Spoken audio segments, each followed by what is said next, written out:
transformar a educação brasileira no espaço do desejo da sociedade e das instituições brasileiras, hoje é o grande desafio diante do clima de descredibilidade geral e da ausência de perspectiva profissional que minam nossos mais sinceros propósitos. Estamos precisando de gestos poéticos capazes de transformar a contemplação em participação.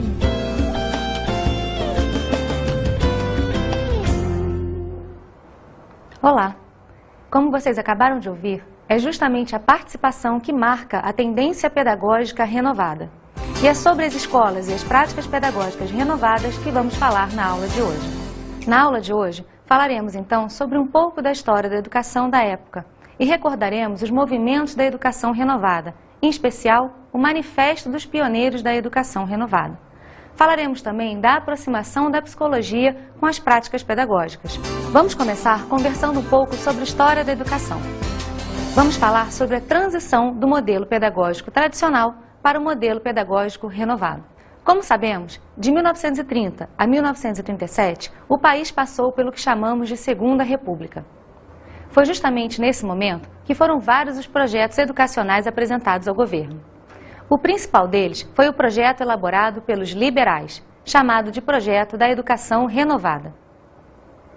Todos esses projetos educacionais tinham como intenção principal transformar a realidade do país. Até aquele momento, ou seja, até 1930, a educação era marcada por um modelo tradicional, aquele onde a educação era centrada no professor, na autoridade do professor, sem espaço de fala ou de escuta para os alunos. E justamente isso que a educação renovada tentava fazer. Tentava deslocar o foco da educação tradicional para uma educação que renovasse, ou seja, transformasse a realidade do Brasil. A educação renovada, então, se propunha a um projeto muito grande. Tirar de foco um projeto católico, ou seja, um projeto de anos desde a educação jesuítica, e colocar em seu lugar um projeto liberal, ou seja, uma vinculação com os laços políticos do país. O que não significa dizer que tais ideólogos, ou seja, os pensadores da educação renovada, tivessem laços tão estreitos assim com os políticos da época. Eles tinham laços com a política liberal e não com a política varguista. Pelo contrário, eles eram contra a educação proposta pela política varguista. Mas, como essa transição foi possível? Como será que aconteceu a passagem de um modelo tradicional para um modelo renovado de educação? Essa transição só foi possível porque foram vários os intelectuais que apoiaram o movimento. Mas por que será que esses intelectuais apoiaram um movimento chamado Renovado de Educação?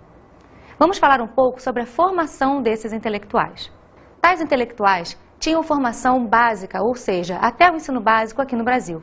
E depois saíam para estudar fora, em especial na Europa, em Portugal, ou na França, ou na Inglaterra. E lá na Europa, tinham contato com a educação renovada, com as propostas da educação renovada, com as características europeias. Por isso, apoiaram tal movimento aqui no Brasil. Eu acho que a pedagogia tradicional distancia o ser humano da natureza. A pedagogia nova reaproxima o ser humano da natureza. Vamos falar agora sobre o movimento dos pioneiros da educação renovada. Vamos começar entendendo o que foi o movimento dos pioneiros da educação renovada. Como dissemos, vários foram os intelectuais que apoiaram o movimento da educação renovada. E esses intelectuais tinham como expectativa transformar a realidade do país. Não só a realidade educacional, mas também a realidade social e política vigente. E justamente porque esses intelectuais foram os primeiros a falar sobre transformação da realidade educacional, foram chamados de pioneiros, ou seja, primeiros. Esses primeiros intelectuais a tentar abordar transformação da realidade educacional receberam um peso muito grande nas costas. Brigar, literalmente brigar com o governo e com toda a comunidade católica para transformar a realidade social.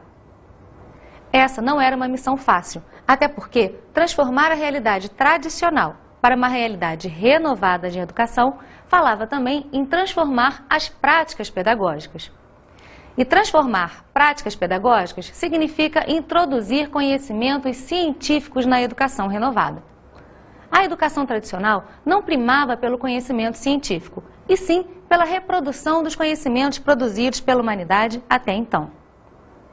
Já a educação renovada se preocupava com os conhecimentos científicos, com a atualidade dos conhecimentos científicos e do uso desses conhecimentos na realidade da vida dos alunos.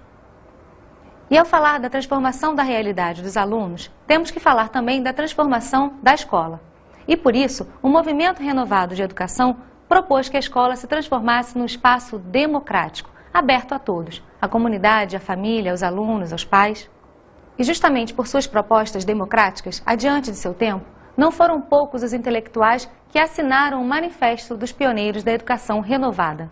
Os principais educadores que assinaram esse manifesto foram Fernando de Azevedo, Anísio Teixeira, Lourenço Filho e Cecília Meirelles. Fernando de Azevedo foi um grande educador de sua época e foi o redator do Manifesto dos Pioneiros da Educação Renovada. Já Anísio Teixeira é o principal nome da educação renovada. Até hoje ouvimos falar do seu nome repercutindo nos congressos em educação, em especial no da ANPED. Um outro nome foi o nome de Lourenço Filho. Lourenço Filho acabou trabalhando junto ao governo Vargas, por ser considerado uma pessoa de renome e também de influência entre os outros liberais. Já Cecília Meirelles, nome conhecido até hoje dentro da poesia e da arte da literatura, também assinou o manifesto e, junto com ela, outros nomes, que ao todo contemplaram 26 assinaturas em defesa do Manifesto da Educação Renovada. Vamos ver agora quais foram as principais transformações do modelo pedagógico da educação renovada. A principal transformação da renovação da educação, ou seja, da escola nova, e era esse o nome do movimento da educação renovada, Movimento Escola Novista, foi justamente descentrar a educação, ou seja, a prática do ensino-aprendizagem do professor.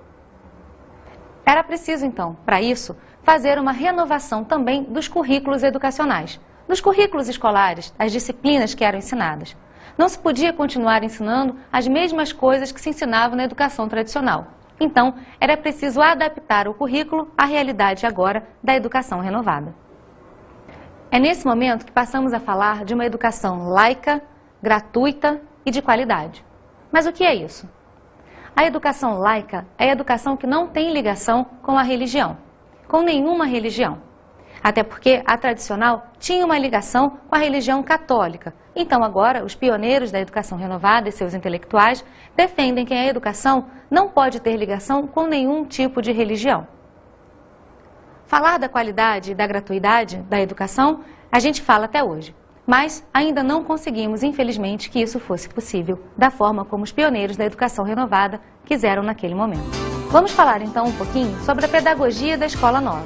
Vamos começar com a relação professor-aluno, essa relação tão importante no processo de ensino-aprendizagem. A relação professor-aluno na pedagogia renovada era bem diferente da relação professor-aluno na pedagogia tradicional. O que marcava essa diferença era principalmente a não centralização da hierarquia, ou seja, da relação hierárquica da educação no professor. Explicando um pouco melhor, a gente hoje já está pouco acostumado em ver professores conversando com os alunos, dando vozes aos alunos em sala de aula, mas isso não era comum.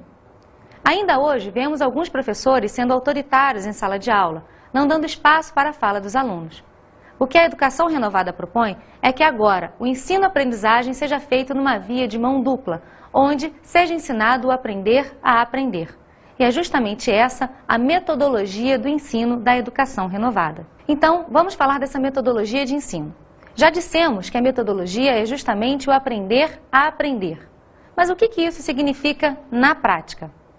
Significa que, nesse momento, os professores são mais ou menos obrigados a trabalhar sobre as etapas de desenvolvimento dos alunos. Passamos a falar de coisas que antes não existiam na educação tradicional. O que serão as etapas de desenvolvimento dos alunos? Como fazer para observar esse desenvolvimento ou então para propiciar esse desenvolvimento nos alunos? É justamente nesse momento que a psicologia é chamada a se aproximar com a pedagogia, para responder a essas e outras questões. Na verdade, isso é feito de forma proposital, porque a psicologia acaba influenciando as práticas pedagógicas. É justamente a psicologia que aparece como a base científica, tão amplamente falada na educação renovada, que vai dar base a toda a proposta educacional do momento. Mas por que a psicologia? porque é justamente a psicologia a grande ciência do momento que vai falar sobre o desenvolvimento infantil. Não só sobre o desenvolvimento infantil, mas também sobre os processos de aprender. Então, por isso, a psicologia aparece como a grande resposta para os problemas da educação. Se a psicologia estudava os processos de aprendizagem e os processos de desenvolvimento humano, então ela seria a única capaz de dar suporte à prática de educação que aparecia aqui no Brasil, a prática escola novista. A psicologia, então, tinha um suporte muito grande a dar e algumas discussões importantes da gente saber aqui. Uma delas é sobre por que ela é escolhida como a ciência ou o pensamento científico para embasar a educação. Já vimos que ela falava de aprendizagem e desenvolvimento, mas como ela trabalhava também em cima das questões do comportamento humano, isso também serve de base para a educação. Se a gente lembrar bem, quando a gente fala de ciência, estamos falando de algo que pode ser comprovado empiricamente, ou seja, que pode ser comprovado através de experiências. Já que não podemos comprovar o pensamento, não podemos comprovar as emoções, nem os sentimentos, da forma interna como elas acontecem, não nos processos cerebrais, mas poder ver, a olhos vistos, aquilo que acontece lá dentro do ser humano, pelo menos o comportamento pode ser visível aos olhos humanos. Então, já que isso é visível, isso é tratado como base científica, aquilo que pode ser mensurado ou experimentado. Essa ciência do comportamento, essa psicologia do comportamento, também auxilia a pedagogia. E é essa ciência do comportamento que acaba por dar bases também na avaliação comportamental dos alunos. Então, ensinar agora passa a ser não apenas um processo de saber o conteúdo a ser passado para o aluno, mas também um processo de compreender o que acontece com aquele aluno no momento. Não só com um aluno, mas com todos que compõem a sala de aula. Então, o professor passa a dar especial atenção ao seu desenvolvimento, ao seu processo de aprendizagem e ao seu comportamento. E isso amplia muito as possibilidades de trabalho, mas também traz muitas dificuldades. Chamada também de escola ativa ou escola progressista, a Escola Nova foi um dos nomes dados a um movimento de renovação do ensino que foi especialmente forte na Europa, na América e no Brasil na primeira metade do século XX. Na década de 1920, no Brasil, não havia ainda um sistema organizado de educação pública, abrindo assim um grande espaço para novas propostas. Uma escola pública, universal e gratuita. Rui Barbosa foi o precursor das ideias da Escola Nova já em 1882. Mas somente com a divulgação do Manifesto dos Pioneiros da Educação Nova, em 1932, o movimento ganha força e novos educadores se destacam, como Lourenço Filho e Anísio Teixeira. Conhecer as diferentes realidades escolares para uma efetiva transformação. O movimento surgiu com a pretensão de criar uma igualdade de oportunidades. A partir daí, a educação seria adaptada ao aluno, considerando-o inserido numa situação social. O aluno era o principal responsável pelo seu ensino. Através de suas experiências, o professor guiaria sua aprendizagem. A educação é um instrumento de formação de indivíduos aptos a serem responsáveis por si mesmos dentro de uma sociedade em constante transformação. As atividades desenvolvidas com os alunos exerciam um grande papel na construção de uma escola ativa. Acusada de não exigir nada dos alunos e de abrir mão dos conteúdos tradicionais, a Escola Nova não conseguiu modificar de maneira significativa a realidade das escolas, perdendo força sem conseguir alterar o cotidiano escolar. Vamos aproveitar para falar um pouco também sobre o olhar da Escola Nova sobre as crianças e as teorias construtivistas. O olhar sobre as crianças é esse lançado a partir do momento em que a educação não é mais centrada no professor. Isso significa que agora o espaço de aprender passa a ser dos alunos, em especial. É claro que o processo, como a gente já viu, é uma via de mão dupla, mas nesse momento o privilégio é das crianças e não do professor. E é justamente porque o privilégio agora é centrado nas crianças, ou seja, que o processo educacional agora tem as crianças como foco, que a gente começa a falar das teorias construtivistas de Piaget, Vygotsky e Vallon, que vão servir como base para a nova formação dos professores nesse momento. A formação dos professores, então, tem que priorizar o desenvolvimento e a aprendizagem dos alunos, num processo completamente diferente da formação que era dada aos professores da escola tradicional. A bem da verdade, os professores da escola tradicional não necessariamente tinham formação de professor. Eram, em sua maioria, padres ou leigos. Significa que eles tinham uma formação clássica, ou seja, voltada para a hierarquia, a relação de autoridade do professor com a da igreja, ou uma formação que não visava necessariamente o conhecimento de conteúdos específicos, mas somente o conhecimento da alfabetização ou do processo de letramento. Essa formação mais específica acaba fazendo surgir os cursos normais da educação, os cursos de formação de professores como conhecemos hoje. Em especial, esses cursos são lotados pelas mulheres, que naquele momento participavam dos movimentos feministas. Ou seja, as mulheres buscavam um novo lugar de inserção na sociedade. E a escola aparece como um grande lugar de absorção da mulher no mercado de trabalho. Isso facilita um pouco o processo de transformação, ou seja, de transição da pedagogia tradicional para a pedagogia renovada. Não que a mulher tenha mais facilidade com as crianças, mas, por já conhecer o processo de desenvolvimento, sentiam-se mais próximas das novas teorias que chegavam. Havia a necessidade de conhecer as teorias de desenvolvimento e da aprendizagem. As teorias da aprendizagem, então, e do desenvolvimento aparecem, como já vimos, como suporte do processo educacional. Isso porque a sala de aula e todo o resto da metodologia educacional é transformada, abrindo um novo espaço de trabalho. Agora, o professor tem que compreender o desenvolvimento da criança, ou seja, o seu pensamento em relação com o seu desenvolvimento biológico. Isso significa que, à medida que a criança cresce, ela vai mudando o seu pensamento ou a sua forma de compreender o mundo. E o professor tem que acompanhar esse processo maturacional, ou seja, do desenvolvimento biológico, e também o processo de transformação cognitiva, ou seja, do pensamento da criança. Quando isso é feito dentro da sala de aula, quando o professor consegue acompanhar esse desenvolvimento, as teorias da aprendizagem e do desenvolvimento vão dizer que ele vai conseguir, assim, dessa forma, realizar um melhor processo de ensino e aprendizagem. Justamente por compreender de que forma o conteúdo pode atingir aquela criança naquele momento específico de desenvolvimento. E é aí que a psicologia entra em ação. Por que a gente diz que a psicologia entra em ação no momento da pedagogia renovada de educação? A gente fala que a psicologia entra em ação porque ela vai interferir em todos os processos, inclusive da organização escolar. Mas a psicologia é rainha ou vilã nesse processo de educação renovada?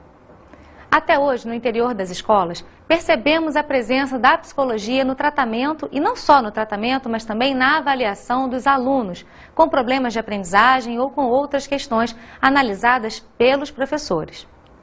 E é isso que nos preocupa. A psicologia tanto pode ser uma rainha ou uma vilã no processo de aprendizagem. Vamos entender por quê. A psicologia tem um papel de rainha quando ela dá o suporte ao professor a compreender o desenvolvimento cognitivo, do comportamento e da aprendizagem do aluno. É inegável que isso tem o seu lugar dentro da escola.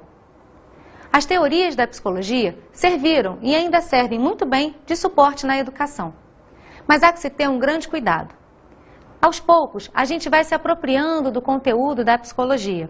Eu digo a gente, professor, eu, vocês que estão aqui assistindo a aula. Então, ao nos apropriarmos dos conteúdos da psicologia, temos uma tendência a utilizar os termos psicológicos no nosso dia a dia. E ao olhar um aluno com um comportamento diferente daquilo que estamos acostumados, ou com um comportamento diferente das nossas expectativas em relação àquele aluno, costumamos dizer que aquele aluno tem uma dificuldade ou um problema de comportamento. E isto nos preocupa muito, porque os professores não são psicólogos e não têm formação específica para diagnosticar o que acontece com as crianças. É claro que quando tomamos conhecimento das teorias da aprendizagem e do desenvolvimento, conhecemos um pouco dos processos que acontecem no interior das mentes das crianças. Mas isso não significa dizer que sabemos psicologia. E ainda há um outro grave problema. A psicologia, quando ela entrou na escola, dando suporte à pedagogia renovada, ela seriou a educação. Trouxe a questão da educação classificatória. Vamos entender um pouquinho melhor. Hoje, quando olhamos as salas de aula, vemos série 1, série 2, série 3, crianças divididas por idade, por tamanho e por repetência ou por outros problemas que aparecem no interior da escola. Será que isso é bom? Será que sempre foi assim?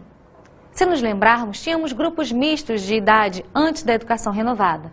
A educação tradicional não se preocupava em classificar ou seriar as crianças. Isso foi uma preocupação da educação renovada. Não significa que isso foi ruim. É claro que a intenção, quando surgiu, era de transformar a educação numa coisa boa para os alunos, já que eles são o centro do processo educacional agora. Mas, ao seriar a escola, ou seja, ao separá-la em classes 1, 2, 3 e assim por diante, trazemos uma outra questão. Quando seriamos ou classificamos os alunos, estamos também chamando a atenção para as suas diferenças. É claro que essas diferenças aparecem primeiramente no interior de cada série, de cada sala de aula diante dos olhos do professor, mas depois vão ficando claras ao longo da escola, ao longo do curso da criança. Todos os professores tomam conhecimento e é claro que eles sabem que a série 1 é melhor que a 2, que é melhor que a 3, que é melhor que a 4 e assim por diante. Não é assim que acontece nas escolas que vocês conhecem? Nós mesmos fomos vítimas disso. Nunca queríamos ficar na série 2, queríamos ficar na série 1, porque sempre falaram que era dos melhores alunos.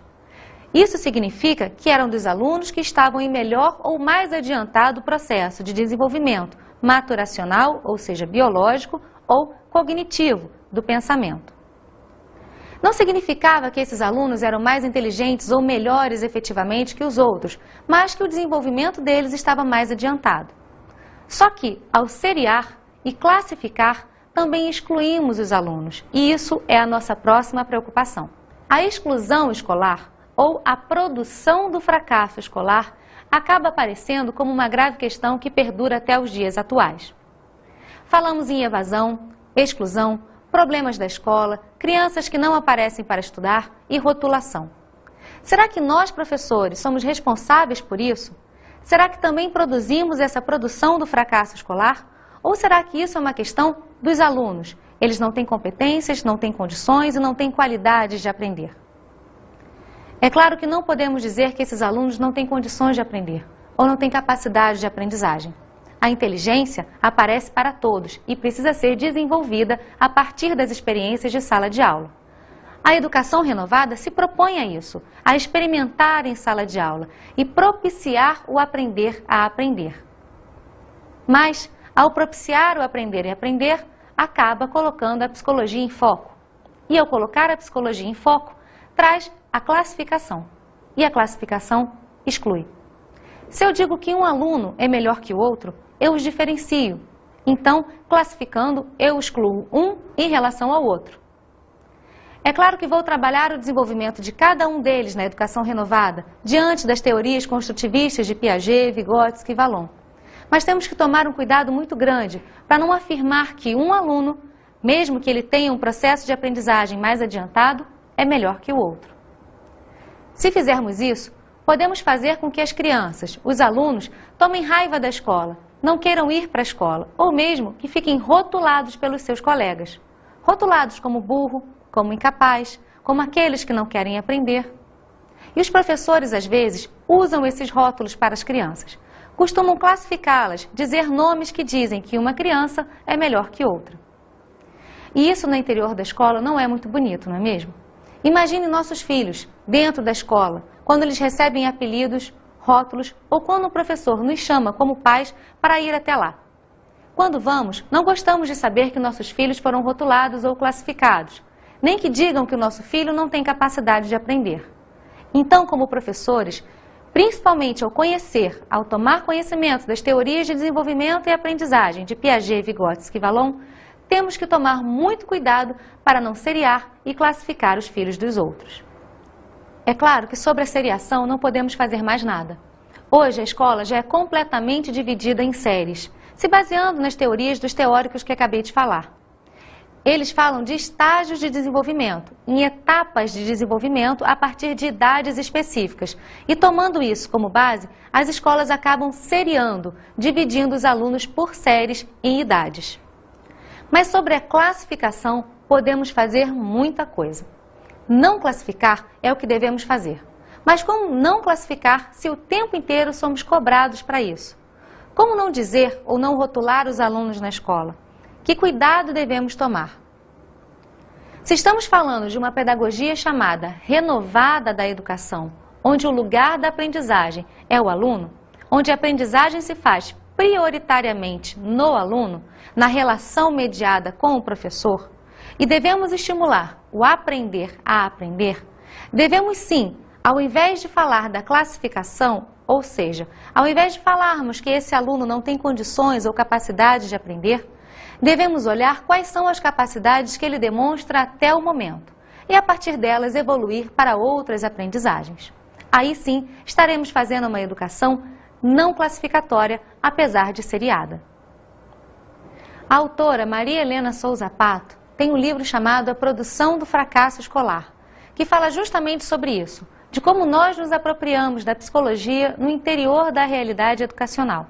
Quem nunca se pegou falando que cometeu um ato falho, ou quem nunca falou que uma criança tem um distúrbio mental, ou usou outros termos da psicologia para justificar ou tentar responder aquilo que vê acontecer aos seus olhos mais especificamente. Na escola, quando usamos os termos hiperatividade, por exemplo, que é o termo mais comum do momento, já estamos classificando e já estamos a ponto de fazer com que essa criança seja produzida como um fracasso escolar. Falamos de produção mesmo do fracasso, porque a criança não é fracassada em si. Ela não vem de casa fracassada. Esse fracasso somos nós que interpretamos. Nós, professores, que dizemos que ela fracassou. Mas ela não fracassa sozinha, se é que ela fracassa, não é mesmo? Quando dizemos que ela fracassa, o fracasso também é nosso. Nosso, do professor e da escola. Então, não falemos mais em fracasso da criança, mas falemos sim da atuação do professor em relação a ela. Para não fracassarmos então todos juntos e para fazermos uma ação efetiva em educação, deixemos a psicologia um pouco de lado. O que eu estou propondo é que a gente não deixe a psicologia completamente fora do interior da escola, mas que ao tratarmos da psicologia ou ao falarmos dela classificando as crianças, quer dizer, ao falarmos dela, tentando responder alguma coisa que acontece com as crianças, que tenhamos o cuidado de ter um embasamento, pelo menos um pouquinho, para falar do que não sabemos. Se vamos falar de hiperatividade, por exemplo, como eu já estava comentando, precisamos saber que para uma criança ser rotulada ou ser taxada como hiperativa, ela precisa ter pelo menos 6 características da questão. Então temos que pensar se queremos a psicologia como rainha ou como vilã na nossa formação, para não termos o risco de promover dentro das escolas uma produção do fracasso escolar.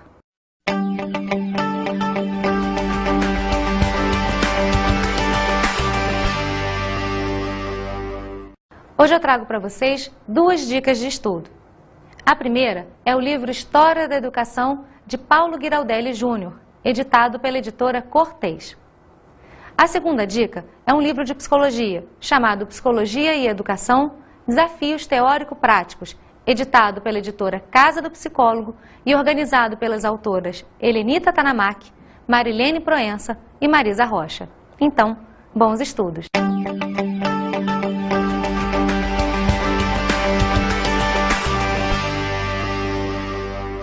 Na aula de hoje, falamos sobre o movimento dos pioneiros da educação renovada. Vimos a transição da pedagogia tradicional para a pedagogia renovada. Vimos o olhar sobre as crianças. E entendemos um pouco sobre a relação professor-aluno e a metodologia de ensino da educação renovada. Vimos teorias construtivistas. E percebemos a importância das teorias construtivistas de Piaget, Vygotsky e Vallon nos processos de desenvolvimento e aprendizagem das crianças. Bons estudos!